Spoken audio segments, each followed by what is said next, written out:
Right. This is Dan Bongino, former Secret Service agent. What it was.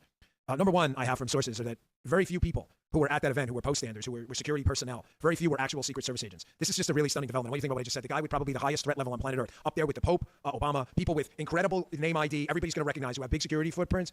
We were out there with very, very few Secret Service poststanders. Many of them, what we used to call back in the day, OTAs, other Treasury agents, they wound up being outsourced security personnel from other agencies. Not that these aren't good people, but folks, are we serious? We don't have Secret Service agents protecting the Secret Services, probably at this point, most threatened protectee. That is absolutely insane. I'm not sure you heard that. I said it anywhere else. I think I spoke about it a little bit on Jesse's show last night. But here's another thing I'm hearing from sources.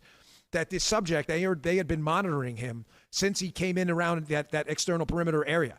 The subject was the shooter. They lost track of him, apparently, and he was hiding in a building about 300 yards away. Folks, if they had this subject on their radar, that you had a potential threat, I think the questions right now are fairly obvious. Why was President Trump even on stage at that point? He should have not been on stage. It's ridiculous. I mean, if you know you're in a situation with a potential threat out there, just delay the event for a little bit. I mean, listen, we've got to talk candidly about this stuff. Again, I don't want... Right. So law enforcement knew that we had a threat out there, and they were happy for Donald Trump to go on stage. Secret Service deliberately allowed a man to take 8 shots at Donald Trump before firing back. Right. That was what the Secret Service did. Why they did it? They apparently...